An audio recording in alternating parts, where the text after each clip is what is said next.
Hi everyone, welcome to raigurukul.com. In this video, we'll discuss about how to create blackout and maintenance schedules in change management. When we talk about the blackout and maintenance window to schedule a change, blackout windows specify times during which normal change activity should not be scheduled. Maintenance windows specify times during which change request should be scheduled. For example, create a blackout schedules for port ranges at the end of year. So about this stack conflict detections, user blackout and maintenance schedules to find potential scheduling conflicts for the configuration item associated with a change request. When conflict detections runs either automatically or by manual request, detection determines if either type of defined schedule applies to the change request.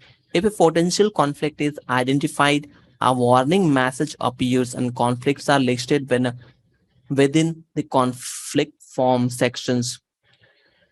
To create a new blackout schedule, we have to navigate it to the change type, simply change here. Sorry. And from this, navigate it to down and click on blackout schedules. From here, you have to click on new. It will appear a new form where we have to provide a detail like unique name of the schedule. So once we'll enter the unique name, we have to enter short description about the schedule. Then the time zone. You can set floating time zone like any country's time zone wherever or within projects you are working in it. Then in this time zone, floating to evaluate plan start and end dates to the change request from of the logged in user.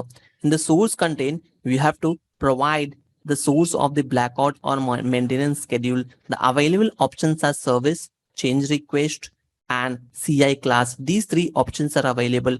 When we select service or change request from the source list, this applies to the field does not appear. The applies to field appears if you select CI class as a source, which in turn enables the selection of CI class. So let's unstick this and you will find it out. The applies field is available here. When we'll select the service and this second sections, you will not find out the applies to field is there.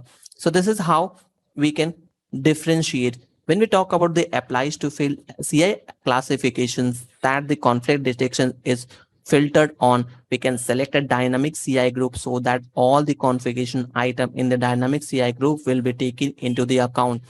For blackout and maintenance, when conflict detection is run, the dynamic CI group is seen as the parent CI to all the CIs that are within the group.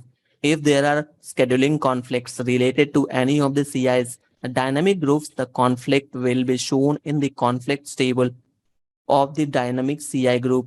When we talk about the conditions to specify the CIs that the schedule applies to, this field does not appear when the applies to field is set to none. Related fields used in conditions are not evaluated for the blackout for or maintenance name schedule. To open the form context menu and click on save, once we'll click on submit, the blackout schedule will be created for us.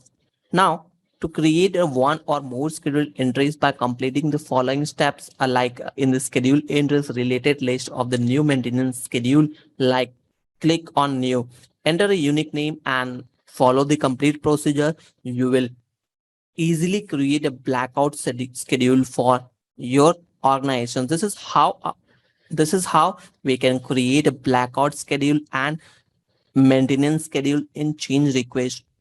Hope you like the session. If you really think so, this is a useful for other user as well. Don't forget to share within your circle. Thank you for watching.